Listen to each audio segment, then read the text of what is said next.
Hi there. Today I will speak to you about one of the greatest medieval philosophers who lived in the 13th century. His name is Thomas Aquinas, and he has been declared by the Catholic Church as the angelic and universal doctor. Thomas lived in a different world, and he spoke a different language. So during this talk, we'd like to unpack his language so that we can understand his thought a little bit better. Thomas was actually quite overweight, and for this reason, he was bullied by his classmates, and he was labeled the big dumb ox of Sicily. Once they played a prank on him, they all went to the window, started pointing to the sky, and said, "Look, an ox is flying." And of course, Thomas went to the window to check it out, and his classmates ridiculed him, pointing at him and laughing at him. And Thomas turned to them and said very simply, "It is better to believe that an ox can fly than that the religious can lie." To understand the thought of Thomas, it's important to know his influences. And his main influence is probably the Greek philosopher Aristotle, whose writings were newly discovered in the 13th century. Aquinas found his thought quite appealing, and he adapted much of it into his own teachings. What's important for us to understand is that what makes Thomas's philosophy great, it's not so much the originality of his thought, rather it is the innovations and the thought of great philosophers before him, like Aristotle. So it'll be good for us to focus on the question, how did Aquinas revolutionize the philosophy of Aristotle?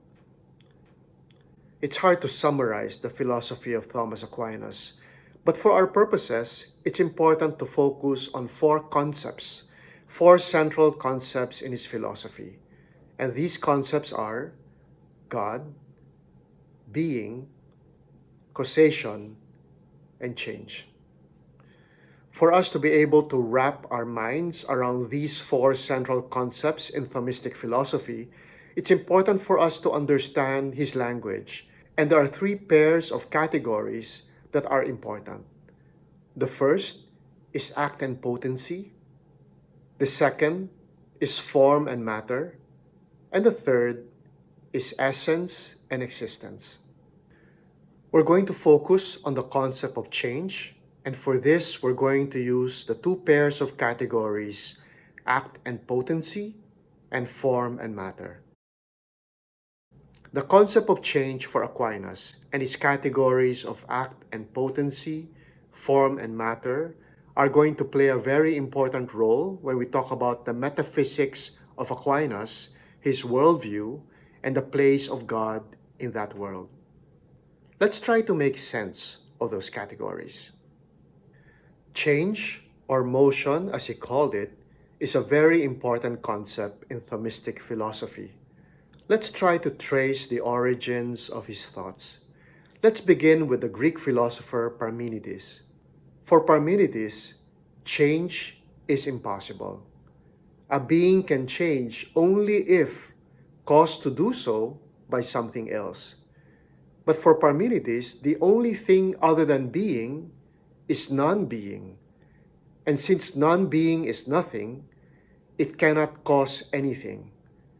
And for this reason, change for Parmenides is impossible. Now let's go to Aristotle. Aristotle disagrees with Parmenides. For Aristotle, change is very much possible. He agrees that a being can change only if caused to do so by something else, but something has different aspects of being and different aspects of non-being. The aspects of being he refers to as act, and the aspects of non-being he refers to as potency. So change is the movement from non-being to being, from potency to act. For Aquinas, change is the realization of some potency in something. Or the way he puts it, change is the reduction of potency to act. If we quote his writing, Aquinas said, "Motion is the actuality of a being in potency. Let's take this very simple example here. Let's say we have a red rubber ball and a blue rubber ball. Now, in the case of the red rubber ball, the red is in act, but the blue is in potency. If we decide to spray paint the red rubber ball with the blue paint, in this particular case, after spraying the red ball blue, we can say that the blueness is now in act. The ball has changed from being colored red to being colored blue. So the blueness, which used to be in potency, is now blueness in act. The red rubber ball had a potency for being blue, but until we sprayed it blue, its blueness was not yet in act. Now let's say we decide to melt the blue rubber ball into goo. What can we say? Before we melt the blue rubber ball, we can say that the blueness of the ball is in act, its gooness is in potency. But after we melted it down, the gooness of the blue rubber ball has moved from potency to act. So going back to the definition of Aquinas, change is a movement from potency to act. In this case, the red rubber ball has undergone two changes. First, its blueness was in potency when it was still a red rubber ball, and then its blueness became in act when it became blue, and its gooness was still in potency before we melted the ball, but after we melted the ball, the gooness is now in act. Does that make sense? From this example, we can see that a thing's potencies are a necessary but insufficient condition for change. Just because the red rubber ball is blue in potency does not mean it's going to turn blue unless we do something about it. Unless, in this case, we spray it blue. Here's another example. Let's take a blue eagle. In the case of the blue eagle, the blue is in act, but it's possible for it to turn green. Let's say it drops out of Ateneo. So we can say that its greenness is in potency. Now, if the blue eagle turns to a green eagle, though God forbid, now we'll have to say that it is green in act and no longer blue in act. It used to be green in potency when it was a blue eagle, but now that it has turned into a green eagle, it is now green in act. Let's say we decide to burn the green eagle to death, and now it has turned to nothing but a heap of ashes. Then we have to say, when it was still a green eagle, it was ashes in potency, but after our crime of arson, it has become ashes in act. Again, a thing's potencies are a necessary but not sufficient condition for change. The blue eagle cannot turn into a green eagle unless it is caused to do so, and a green eagle is not just going to turn into a heap of ashes until a fanatical Atenean arsonist decides to do something about it. So for Aquinas, the potential greenness or ashness of the eagle cannot actualize itself. We need something else that is already in act. The way he puts it, potency does not raise itself to act. It must be raised to act by something that is already in act. Put another way, whatever is moved by another. And he is of course referring to an efficient cause. In this case, a painter or an arsonist. For Aquinas, a potential is always a potential for a certain kind of actuality. For this reason, act for him is prior to potency. So for us to understand how Aquinas makes sense of change in the world, it's important for us to understand his categories of act and potency. According to Aquinas, in everything which is moved, that is changed, there is some kind of composition of act and potency. For Thomas, this is how it works. The act actuates the potency, and the potency individuates or limits the act. If that doesn't make sense, the next pair of categories might be more helpful, and these are the categories of form and matter.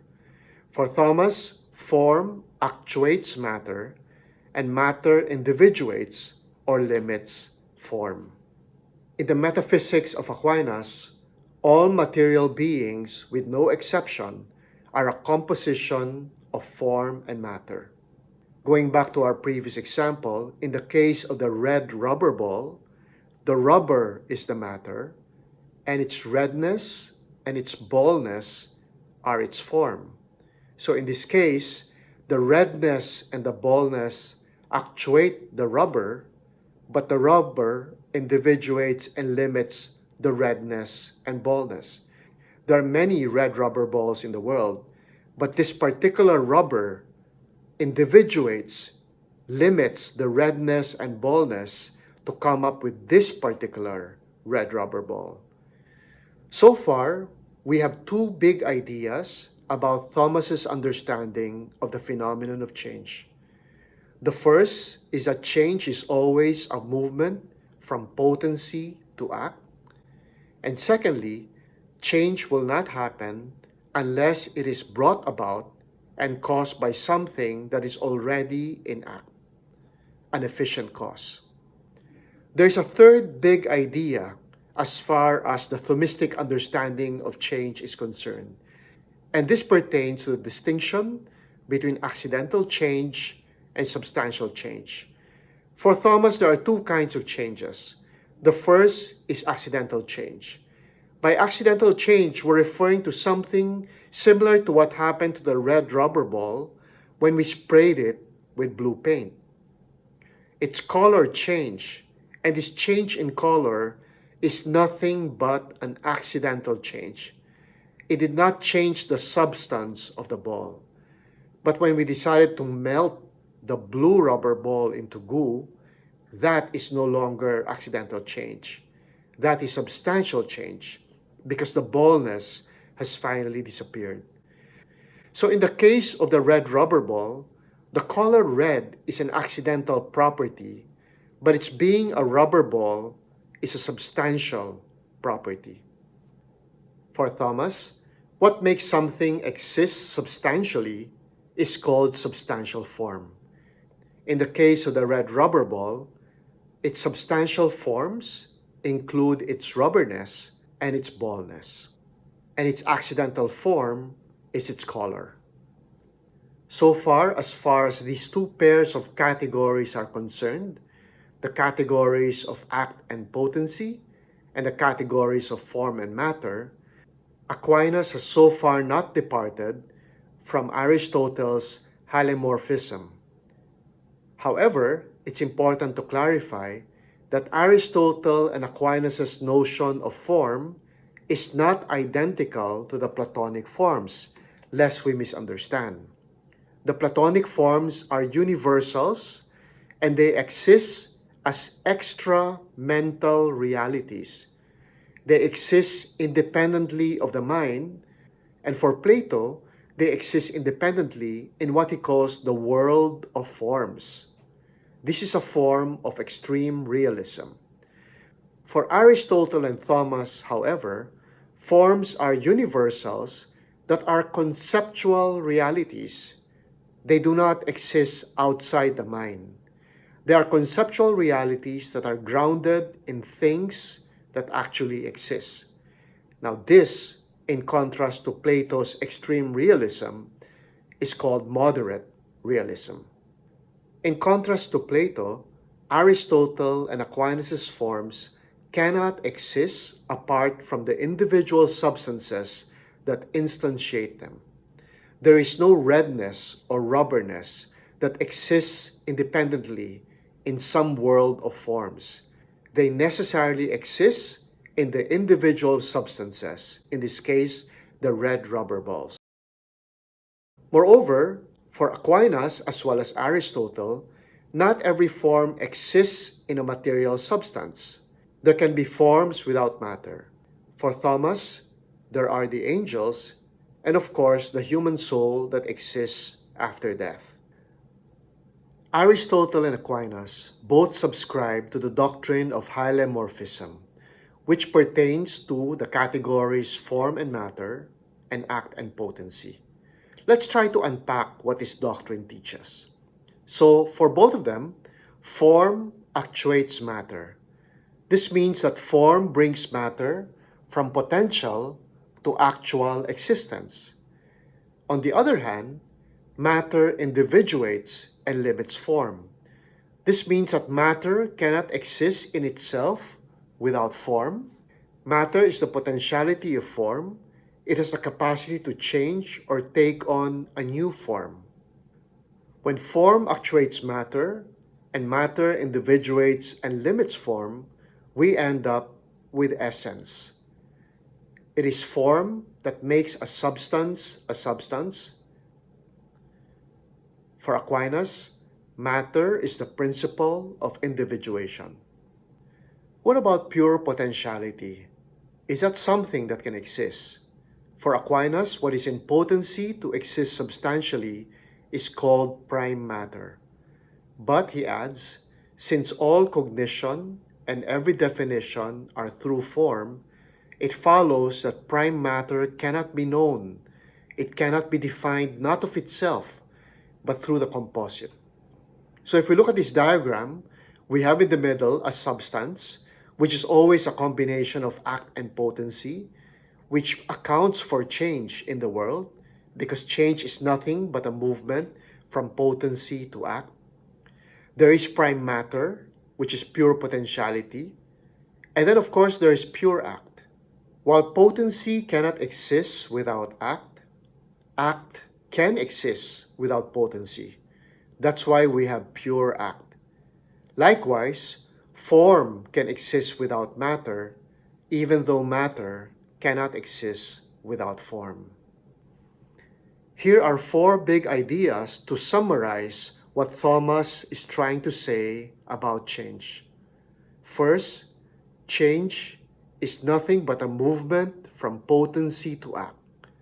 So when an object changes, it already has the potential to make that change. However, number two, that change can only be caused by something already in act. An object cannot change itself. The change needs to be caused by something already in act, an efficient cause. Third big idea, form actuates matter, and matter individuates and limits form. And when that happens, we have essence. Fourth big idea, matter cannot exist without form actuating it. For this reason, there's no such thing as prime matter or pure potentiality. But on the other hand, form without matter can exist, and likewise, pure act without any potency can exist. These four big ideas capture Aquinas' understanding of change, and they're going to play an important role when we begin to talk about Aquinas' metaphysics and his understanding of God's place in that universe.